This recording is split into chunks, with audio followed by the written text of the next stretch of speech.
আসসালামু আলাইকুম। প্রিয় দর্শক, অন্য মঞ্চের আলাপ চাইতায় আপনাদের সকলকে আমন্ত্রণ জানাচ্ছি।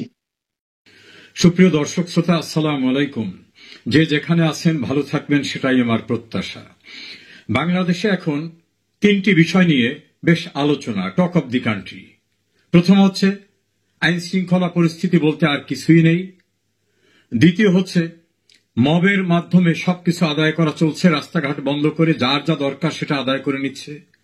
তৃতীয় হচ্ছে জাতীয় সংসদের নির্বাচন। আলোচনার সর্বশেষ ধাপে জাতীয় সংসদ নির্বাচন।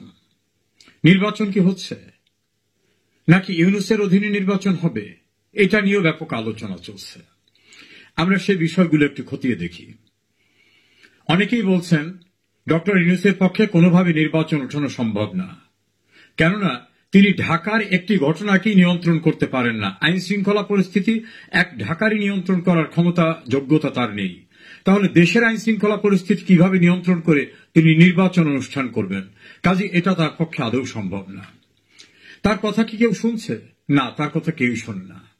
তিনি যখনই ভয়াবহ বিপদে পড়েন তখন বিএনপি, জামাত, এনসিপি সহ কতগুলো দলকে ডাকেন, ডেকে বলেন আপনারা আমাকে বসিয়েছেন, আপনারা সাহায্য না করলে সর্বনাশ হয়ে যাবে, বিপর্যয় হয়ে যাবে দেশের। সুন্দর সুন্দর কথাবার্তা বলেন, যেগুলো মনে হয় ইনোসেন্ট কথাবার্তা। আসল কথাটা হলো বিপদে যখনই পড়েন তখন ডেকে ওই কথাগুলো বলেন, যেটা মির্জা ফখরুল ইসলাম আলমগীর তার একটা বক্তৃতার ভিতরে বলেছিলেন। অন্যদিকে তাকে যারা বসিয়েছেন দেশের ভিতরে এভাবে যারা দাবি করেন, জামাত, শিবির, এনসিপি, তারা বলছেন সংস্কার ছাড়া কোনো নির্বাচন হবে না। কারণ আমরা যে কাজ করেছি, আমাদের দায় মুক্তির দায়িত্ব কে নেবে? এই দায় মুক্তির ব্যবস্থা নিশ্চিত না করে কোনো ইলেকশন হতে পারে না। সংস্কার মুখে মুখে, আসল কথা হলো তাদের দায় মুক্তি। আমেরিকা থেকে নিয়ে আসা ডক্টর আলী রিয়াজ পরিষ্কারভাবে বলছেন আমরা সবাই মিলে সংবিধান ভঙ্গ করেছি, আমাদের মৃত্যুদণ্ড হতে পারে। ছাত্র আন্দোলনের দুই সমন্বয়ক দুইটি টেলিভিশনে আলাপচারিতায় পরিষ্কারভাবে বলছেন যে আমরা সংবিধান ভঙ্গ করে এটা করেছি, শেখ হাসিনা ফিরে আসলে আমাদের মৃত্যুদণ্ড জোর করে দেওয়া লাগবে না, আইনেই আমাদের মৃত্যুদণ্ড হয়ে যাবে, স্বাভাবিক আইনি। তারা নিজেরা স্বীকার করেছেন যে আমাদের মূল টার্গেট ছিল মুক্তিযোদ্ধার চেতনাকে পরাজিত করা, আমাদের মূল টার্গেট ছিল শেখ হাসিনাকে ক্ষমতাচ্যুত করা, এবং সেজন্যই আমরা পদ্মা সেতু, মেট্রো রেল, বিটিভি ভবনে আগুন দিয়েছি, পুলিশদেরকে আমরা মেরে ফেলেছি। এর সঙ্গে আরো বলেছেন আমরা 5 তারিখে শেখ হাসিনা সরকারের পতন না হলে অস্ত্র তুলে নিতাম। সেজন্য নাহিদ নাকি ভিডিও বার্তা তৈরি করে রেখেছিল। আসিফ মাহমুদ সজীব ভুইয়া তার ইন্টারভিউতে সেটা বলেছেন। তো অস্ত্র যদি তুলে নিতে হয় তাহলে অস্ত্র তাদের কাছে ছিল, সে অস্ত্রগুলো কোথায়? এই অস্ত্রগুলো নিশ্চয়ই তাদের দিতে হবে। সরকার পাল্টালে, এখন না হয় তাদের সরকার চিরদিন তো থাকবে না, তখন কি হবে? এইসব প্রশ্নগুলো তাদের মাথায় ঘুরপাক খাচ্ছে। ফলে তারা তাদের দায় মুক্তি সহ অন্যান্য বিষয়গুলো নিশ্চিত হতে চাচ্ছেন। এর বাইরে গিয়ে কোন নির্বাচনে তারা সম্মত না। তারা প্রচন্ড অখুশি, বেজয় অখুশি। তারা ইউনূসকে বলছেন বেঈমান, গাদ্দার। আসিফ নজরুলকে বলছেন ভণ্ড, ভণ্ডামি করছে। লন্ডনে গিয়ে ডক্টর ইউনূস সরকার বিক্রি করে দিয়ে আসছেন, সেজদা করে আসছেন, এমন তির্যক ভাষায় গালিগালাজ তাদেরকে করতেছেন। জামাত ইসলামও জানে সরকার গঠন তো দূরের কথা, সংসদে আইন অনুযায়ী সংসদে বিরোধী দলের মর্যাদা পেতে গেলে যে কয়টি সিট লাগবে, যে কয়টি আসন লাগবে, তাও তারা পাবে কিনা তারা এটা নিয়ে সংশয়ে থাকে। ফলে তারাও জানে পরে যারা গভর্নমেন্ট ফর্ম করতে পারে যদি নির্বাচন হয়, তাহলে ওনাদের অবস্থা কি হবে। কারণ ওনারা বিএনপির প্রধান নেতা তারেক রহমানের নামের পিছনে ফিমেল অর্গানের নাম বলে যে স্লোগান দিয়েছে, তারেক রহমানের নামের পিছনে খারাপ একটি শব্দ ব্যবহার করে ভার্সিটি টিএসসিতে যে স্লোগান দিয়েছে, তাদেরকে বাস স্ট্যান্ডের দল, চাঁদাবাজির দল, গরুরহাটের দল, এমনকি তারেক রহমানের মাকে নিয়েও যে অশোভন অশ্লীল ভাষায় কথা বলেছেন। তারেক রহমানকে যেমন বলছেন চাঁদা আদায় হয় পল্টনে, চলে যায় লন্ডনে। আবার তারাও যেভাবে 71-এর রাজাকার হিসেবে উল্লেখ করেছেন, ফলে দূরত্ব এমন জায়গায় গেছে যে কেউ কারোর প্রতি সংবেদনশীল থাকবে এটা ভাবার কোনো কারণ নাই। ফলে বিএনপি ক্ষমতায় গেলে যে সংবিধান লঙ্ঘন এবং এই যে গণতান্ত্রিক সরকার উচ্ছেদের ঘটনা বিভিন্ন জায়গায় রাষ্ট্রীয় স্থাপনা হামলা করা, যেটাকে বলা হয় আত্মঘাতী কাজ করা, এই সকল ঘটনার যে বিচার হবে না এ নিশ্চয়তা কে দেবে? এজন্য এনসিপি, জামাত এবং আন্দোলনের সঙ্গে যারা পথিত চলেছিলেন তারা এখন আতঙ্কিত, যেটা শেষ না করে কোন নির্বাচন হবে না, এবং ইউনুসকে তারা বাইরে যেতে দিতে চান না। আবার বিদেশিরা যারা ইউনুসকে বিশাল কিছু মনে করছিলেন, তারা এখন দেখেছেন যে ডক্টর ইউনুস দেশের কিছুই নিয়ন্ত্রণ করতে পারেন না। তাদের হাই কমিশন আছে, এম্বাসি আছে, গোপন রিপোর্টে তারা জেনেছেন ইউনুস শুধু নিজের করাপশনের মামলাগুলো প্রত্যাহার করিয়ে নিয়েছেন, নিজে বিশ্ববিদ্যালয় নিয়েছেন, আদম ব্যবসার লাইসেন্স নিয়েছেন, ডিজিটাল ওয়ালেট ব্যবসার লাইসেন্স নিয়েছেন, গ্রামীণ ব্যাংকের মালিকানা রাষ্ট্রের থেকে কমিয়ে নিয়েছেন, তার প্রতিষ্ঠানগুলোয় 5 বছর ট্যাক্স দেওয়া লাগবে না, নিজের সুবিধা নিয়েছেন। দেশের অর্থনীতি, অবকাঠামোগত উন্নয়ন কোনো কিছুই তিনি কিছু করতে পারেননি। ফলে এনার সম্পর্কে যে ধারণা ছিল সেই ধারণা বিদেশিদের এখন আর নাই। ফলে সেখানের কোনো সাপোর্ট পাচ্ছে না। 11টি দেশ সফর করছেন, সেখান থেকে কোনো সাহায্য আসে নাই, বিদেশে সাহায্য নাই। দেশে তাকে যারা আসন করে বসিয়েছিল তারাও এখন তার উপর নাখোশ। বিএনপি চায় তড়িঘড়ি করে নির্বাচনটা করে তারা ক্ষমতায় বসতে, তারা এখন অন্য কোনো কিছুতে রাজি না। এই পরিস্থিতিতে আওয়ামী বিরোধী যে শিবির, বিএনপি, জামাত, এনসিপি এবং অন্যান্যরা, তারা পরিষ্কারভাবে দুইটা ভাগে বিভক্ত। এদেরকে কাকে অখুশি করবেন, কাকে খুশি করবেন? যদিও বিএনপির সঙ্গে গাঁট ছাড়া বেঁধেছেন ইউনুস, কিন্তু জামাত কি ছেড়ে দেবে? এনসিপি কি তাকে ছেড়ে দেবে? যারা এখনই বলতেছে উনি বেঈমান, উনি গাদ্দার, উনি সরকার বিক্রি করে দিয়ে আসছেন, ওনার প্রধান উপদেষ্টার সবচেয়ে বিশ্বস্ত জন তাকে বলা হচ্ছে ভণ্ড, দেশের বাইরে যে নিরাপদে থাকবেন সে অবস্থাও তো না। লন্ডনে গিয়ে বাইরে বের হতে পারেন নাই, তার আর এক উপদেষ্টা নিউ ইয়র্কে গিয়ে বাইরে বের হতে পারতেছেন না, আইন উপদেষ্টা আর একটা দেশে গেছিলেন, সেখানেও বিমানবন্দরে ভয়ঙ্কর ভাবে লাঞ্ছিত হয়েছেন। দেশের ভিতর থেকে তিনি বিএনপির এক স্ট্যান্ডিং কমিটির মেম্বার, তাকে গালিগালাজ করতেছেন, ভিডিও বাইরে ভেসে আসছে। এই পরিস্থিতিতে ওই অ্যাডভাইজারি মেম্বার যারা আছেন তারা অনেক আতঙ্কিত যে কোনোভাবেই এই নির্বাচন আমরা করতে পারবো না, আমাদের দিয়ে সম্ভব না। এবং তারা যে করতে পারবেন না তার আইনগত একটি কারণ আছে। তত্ত্বাবধায়ক সরকার সংক্রান্ত যে বিষয়টি অ্যাপিলেট ডিভিশনের শুনানির অপেক্ষা আছে, আংশিক শুনানি হয়েছে। অনেক জুরিস্টরা বলছেন যে এই রায়টি পজিটিভলি হতে পারে, হওয়ার সম্ভাবনা তাদের দৃষ্টিতে সর্বাংশে।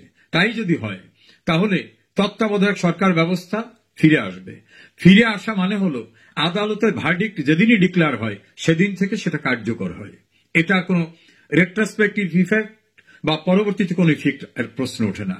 আইন হচ্ছে যেদিনই রায় হবে সেদিন থেকে ওটা আইন। তাই যদি হয়, তত্ত্বাবধায়ক সরকার যদি ফিরে আসে, তাহলে তত্ত্বাবধায়কের স্ট্রাকচার ছিল কি? সর্বশেষ নির্বাচিত হবেন, সর্বশেষ যিনি অবসরপ্রাপ্ত প্রধান বিচারপতি তিনি। তাহলে বর্তমান প্রধান বিচারপতি হবেন সর্বশেষ অবসরপ্রাপ্ত প্রধান বিচারপতি সৈয়দ রিফাত আহমেদ। সঙ্গত কারণে তিনি তত্ত্বাবধায়ক সরকারের প্রধান উপদেষ্টা হতে পারেন। যদি তার প্রতি কারো আস্থা না থাকে বা তিনি যদি রাজি না থাকেন, সেক্ষেত্রে বিকল্প হতে পারে তার পূর্বে যারা অবসরপ্রাপ্ত প্রধান বিচারপতি, বিচারপতি হাসান ফয়েজ সিদ্দিকী, বিচারপতি সৈয়দ মাহমুদ হোসেন, বিচারপতি জনাব মোজাম্মেল হোসেন, অন্য কয়েকজন আছেন যারা রিজাইন দিয়েছেন। রিজাইন হবে না, হতে হবে অবসরপ্রাপ্ত। যদি সেক্ষেত্রে কোনো বিপত্তি হয় তাহলে এর পূর্বে যারা অবসরপ্রাপ্ত আপিল বিভাগের বিচারক, সেখানে আছেন আপিল বিভাগ থেকে যারা অবসরে গেছেন, জনাব নুরুজ্জামান, জনাব ইমান আলী, জনাব হাফিজ, জনাব নাজমুনারা সুলতানা সহ আরো অনেকে। এতগুলি স্তর অতিক্রম করতে হবে। যদি এদের কাউকে না পাওয়া যায় তখন বাইরের কাউকে আনা যেতে পারে, বা রাষ্ট্রপতি নিজেই তত্ত্বাবধায়ক সরকারের প্রধান উপদেষ্টা হতে পারেন, পূর্বের যে স্ট্রাকচারটা ছিল। তো এতগুলো লোকের ভিতর থেকে কি একজনকে পাওয়া যাবে না? ডেফিনেটলি পাওয়া যাবে। তাহলে রায় ঘোষিত হওয়ার দিন থেকে তত্ত্বাবধায়ক সরকার এস্টাবলিশড হলে কোনোভাবেই ডক্টর ইউনুস আর ক্ষমতায় থাকার কোনো সুযোগ নাই। তো ক্ষমতায় থাকার সুযোগ না থাকলে তার তো তত্ত্বাবধায়ক সরকারের প্রধান হওয়ার কোনো লিগ্যাল বেসিস নাই। তাই যদি না থাকে তাহলে তার অধীনে ফেব্রুয়ারিতে কিভাবে নির্বাচন হয়? আমি যদি কথার কথা ধরেই নেই যে ফেব্রুয়ারিতে নির্বাচন হতে পারে, সেক্ষেত্রেও তো ডক্টর ইউনূসের থাকার সুযোগ নাই। আমার কাছে অন্য তথ্য আছে। তিনি এখন তার পরিষদ সহ যে কোনো অজুহাতে ছেড়ে যাওয়ার জন্য খুবই ব্যস্ত। তিনি বুঝতে পারছেন তাকে যারা বসিয়েছিলেন, সাপোর্ট দিয়েছিলেন, তারাই এখন চাচ্ছেন না ওনাকে। তারা দ্বিধা বিভক্ত হয়ে গেছেন। তারা বুঝতে পারছেন উনি তাদের সঙ্গে তাদের ভাষায় গাদ্দারি, বেইমানি, বিশ্বাসঘাতকতা করেছেন। লন্ডনে গিয়ে সেজদা করে এসেছেন, সরকার বিক্রি করে দিয়ে আসছেন, তারেক রহমানের সঙ্গে সমঝোতা করে দিয়ে আসছেন। ফলে তারা আর ওনার দায়িত্ব নেবেন না। তবে তারা উনি যেন তেন উপায়ে নির্বাচন করে বিএনপিকে বসিয়ে দেবেন, এটা তারা রাজি না। কারণ তাহলে তাদের ফাঁসির রজ্জু কে ছড়াবে? একাধিক সমন্বয়ক তো পাবলিকলি বলছেন শেখ হাসিনা ফিরে এলে আমাদের জোর করে সাজা দেওয়া লাগবে না, আইনেই স্বাভাবিকভাবে আমাদের মৃত্যুদণ্ড হবে, যেহেতু আমরা সংবিধান ভঙ্গ করেছি। ডক্টর আলী রিয়াজ তো বলছেন এই যে আমরা যারা বসা আছি আমরা সবাই মিলে সংবিধান লঙ্ঘন করেছি। তাহলে সংবিধান লঙ্ঘন করার পরিণতি কি হতে পারে এটা তারা ভালো করে জানেন। এই পরিস্থিতিতে ফেব্রুয়ারিতে আদৌ নির্বাচন হবে কিনা এটা নিয়ে পর্যবেক্ষকদের ধারণা কোনোভাবেই নির্বাচন ফেব্রুয়ারিতে হবে না। কারণ আইন শৃঙ্খলা পরিস্থিতির এত ভয়াবহ অবনতি হয়েছে, মবের রাজ্য এমনভাবে কায়েম হয়েছে, কোথাও কোনো ব্যবস্থাপনা নাই। এই অবস্থা কিসের নির্বাচন হবে? অন্যদিকে তো নির্বাচনের পক্ষে বিপক্ষে দুইটা গ্রুপ আছে। যারা চান আগে তাদের প্রোটেকশন, তাদের দায় মুক্তি হোক, তাদের কথিত জুলাইয়ের সনদ বাস্তবায়ন হোক। বিএনপি চায় এসব বাস্তবায়ন তো বাইরে বসে করা যাবে না, সংসদে গিয়ে করতে হবে। তাহলে আগে সংসদ নির্বাচন হোক। পরিষ্কার বিভক্ত। এই অবস্থায় আইন শৃঙ্খলা পরিস্থিতি পক্ষে নেই। অন্যদিকে আওয়ামী লীগ এবং আওয়ামী লীগের সমমনা দল সমূহকে 14 দলীয় জোট সহ সিপিবি এবং অন্যান্যদেরকে ওয়ার্কার্স পার্টি, জাসদ, গণ আজাদী লীগ, গণতন্ত্রী পার্টি, ন্যাপ এদেরকে বাদ দিয়ে, জাতীয় পার্টিকে বাদ দিয়ে নির্বাচনের যে স্বপ্ন দেখা হচ্ছে, প্ল্যান করা হচ্ছে, সেখানে সার্ভেতে দেখা গেছে বিএনপির পক্ষে 12%, জামাতের পক্ষে 10% এবং এনসিপির পক্ষে 2%। 12, 10, 22 আর 2, 24% মানুষ ভোটের ব্যাপারে মুখ খুলেছে। আর 7% বলেছে আওয়ামী লীগকে ভোট দেবে। 14% বলছে আমরা বলবো না। অর্থাৎ বললে বিপদ হতে পারে।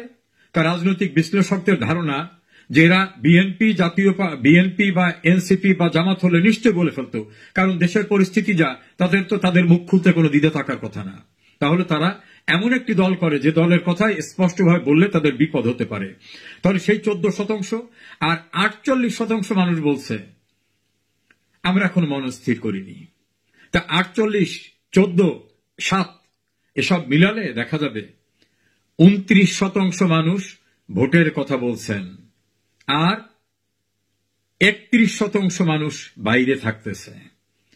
এই 31% মানুষকে নিয়ে ভোটে 71% মানুষ বাইরে থাকতেছে, 29%কে নিয়ে ভোট। এই ভোটের যদি নির্বাচনও করে সেটা কি কোনো গ্রহণযোগ্য নির্বাচন হবে? কোন জায়গায় রিকগনিশন পাবে? আর এই জাতীয় একটা বানোয়াট সাজানো 96 15ই ফেব্রুয়ারি মার্কা নির্বাচন, এটা করার জন্য সশস্ত্র বাহিনী কি সায় দেবে, সাহায্য করবে? অনেকে বিশ্লেষকের ধারণা, অবসরপ্রাপ্ত সেনা কর্মকর্তাদের ধারণা, সেনাবাহিনী, সশস্ত্র বাহিনী এই ঝুঁকি নেবে না। এই জাতীয় সাজানো অগ্রহণযোগ্য একপাক্ষিক নির্বাচনে তারা পার্টি হতে চাইবে না। তো তারা যদি না থাকে, তা তো ইউনূসের পাহারা দেওয়ার তো লোক নাই, তার তো আর নিজস্ব কোন লোক নাই। তার পাহারাদার তো সশস্ত্র বাহিনী, পুলিশেরা। তার তো আর কোথাও এনজিওর কিছু লোক আছে, সেই লোকরা তো আর পাহারা দিতে পারবে না। তারা তো আর নির্বাচন হতে পারবে না। পর্যালোচনা আমরা এখানে আসতে পারি, ফেব্রুয়ারিতে আদৌ নির্বাচন হচ্ছে না, এটা বিশ্লেষকদের ধারণা। এবং তারা মনে করেন 90% ধারণা যে নির্বাচন ফেব্রুয়ারিতে হওয়ার কোনো কারণ নেই। সেজন্য ইউনূসের একটা অজুহাত লাগবে। তিনি বলবেন দ্বিধা বিভক্ত হয়ে পড়ছে, জুলাই সংস্কার এটা বাস্তবায়ন হয় না, ইত্যাদি ইত্যাদি। আর তত্ত্বাবধায়ক সরকার সংক্রান্ত জাজমেন্ট এসে গেলে আইনসঙ্গতভাবেই ইউনূস থাকতে পারবেন না। যদিও আইন অনুযায়ী ইউনূস থাকার এমনিও বর্তমান অবস্থান নাই, কারণ তার লিগ্যাল কোনো বেসিস নাই এই পোস্টে বসে থাকার। সব মিলে ইউনূসের অধীনে যে নির্বাচন হচ্ছে না, এটা পরিষ্কার। ইউনূস এবং তার ঘনিষ্ঠজনরা ক্ষমতার পাহারাদারদের কাছ থেকে যখনই বাইরে চলে যাবেন, দেশের ভিতর নিরাপদ না। দেখলাম বিএনপির স্ট্যান্ডিং কমিটির একজন সদস্য আসিফ নজরুলকে তীব্র ভাষা আক্রমণ করে কথা বলছেন, বের হয়ে যাও। ছাত্ররা তো তাকে বলতেছেন আপনি ভণ্ড। তিনি নিজে বলতেছেন এত জটিল এটা শেখ হাসিনার আমলে বুঝিনি। আর দেশের বাইরের কথা তো বললামই। লন্ডনে এসে হোটেল থেকে বের হওয়া যায় না, নিউ ইয়র্কে গেলে লাঞ্ছনা খেতে হয়, আর এক দেশে গেছে লাঞ্ছনা। পৃথিবীর কোন দেশই নিরাপদ না। যে বাঘের পিঠে সওয়ার হয়েছেন অনুপযুক্ত হয়েও, এখান থেকে নেমে দেখুন না, নামাও কঠিন, বসে থাকাও কঠিন। অপেক্ষা করুন, এর পরিবর্তে তো অস্বাভাবিক কিছু ঘটে যেতে পারে। বাংলাদেশ বৈচিত্র্য ভরা দেশ, কখন কি হবে কেউ জানে না। কেউ ভেবেছিল সাজাপ্রাপ্ত দণ্ডিত একজন ব্যক্তি এসে ক্ষমতা দখল করবে, কারণ ইউনূস তো তখন সাজাপ্রাপ্ত ব্যক্তি ছিলেন, কনভিক্টেড ছিলেন। আরো একটু সময় অপেক্ষা করুন, নিশ্চয়ই আরো অনেক আকর্ষণীয় অধ্যায় সামনে রয়েছে। ভালো থাকুন সবাই।